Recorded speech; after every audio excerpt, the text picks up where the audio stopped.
Let's consider all that you've heard on this program today with our down-the-middle analyst who is with me for the rest of the show. And she is the journalist, political commentator, and Arise News analyst, Dr. Constance Ikoko. How nice to see you. Your fans have missed you on the program. Oh my God, okay, that's But cool. I told them you were gallivanting all over the place. So you didn't Really? actually, Oh my God. you were doing things that were equally important. So let's put Okay, it that's that way. good. Thanks for defending me. Well, let's start with Yunusa Tanko, the Labour Party person.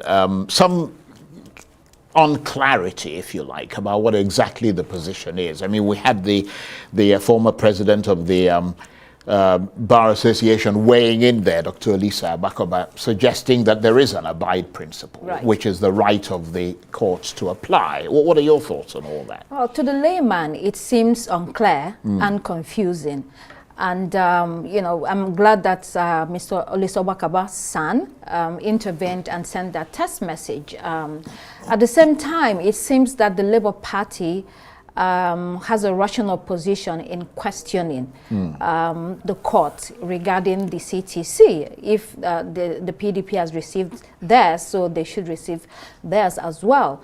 At the same time, it looks like it's an issue of procedure. From what Abakoba said, issue of procedure, processes, maybe some efficiency, inefficiency, communication, and rights of citizens to know, and the right of the party. You know, if there's a judgment, the party has the right to know. They said it was not communicated to them. So I think the court doesn't need all of this. It seems untidy. If it's untidy, it lends credence to the general view. Well, absolutely. That I agree with that the judiciary is morally challenged and it's crippled by external pressures that whittle down its independence, and it's doing the bidding of one or two, you know, different well, I mean, people. to be fair, it's. I mean, I may not go that far in sort of interpreting it, but certainly there is something that it raises questions when you release the CTC of the PDP and you don't release that of the Labour Party. It kind of raises all kinds of questions, doesn't it? Well, what happens now is they have the choice to go back to the Supreme Court and apply, or, you know, seek to get some clarification about what is happening.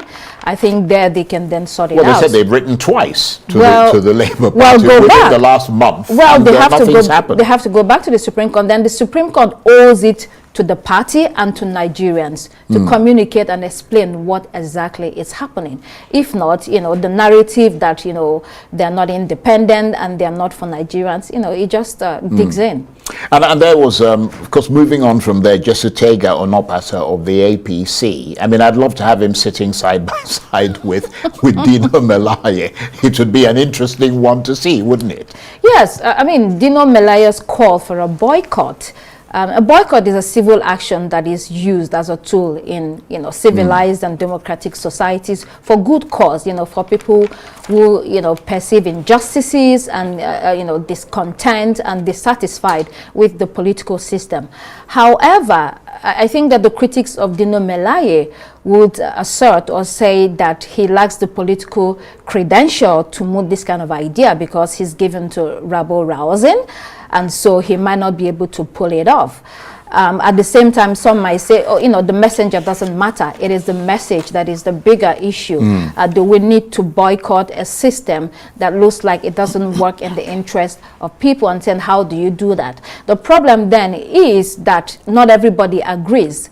You know, individually you cannot do it, but collectively you're able to pull off that kind of civil action. But I mean, do you disagree or agree with the APC when they say that they think the opposition are trying to impugn the credibility of the judiciary? Well, it's not that straightforward. I think a lot of Nigerians, apart from the party, this is not a party issue.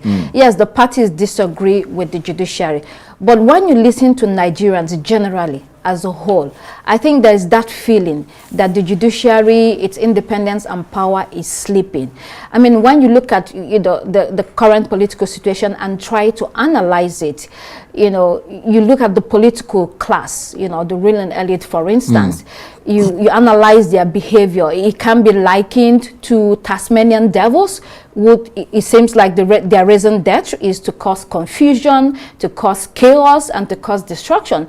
And they're not thinking about order, sanity, progress, and how you improve, general conditions and the country. So I think it's not an issue of party. Nigerians as a whole, I think, to a large extent. But I mean, it's not happening that frequently. I mean, if you look at sort of the weight of the cases that they have to deal with, and almost the primitive circumstances under which they have to deliver those cases. I mean, issues of electricity, for example, in the court system, whether the air conditioning is working, whether they have to handwrite a lot of their stuff, and so on. I mean, those are fairly, demanding conditions, and in those circumstances, you could certainly make, clerical errors, couldn't you? I mean, these are valid reasons that are being raised, not only by you, but other people as well.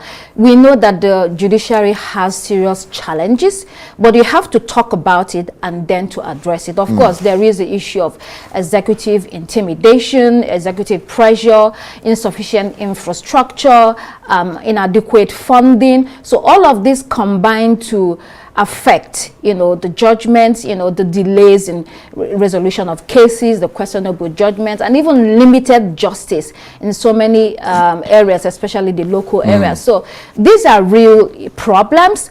And if you don't speak about them, nothing will be done about them. So the point is that it is a public discourse, and Nigerians should learn to have public discourse. It doesn't mean that you're the enemy. The political parties are not the enemy of one another. We are not the enemy of government.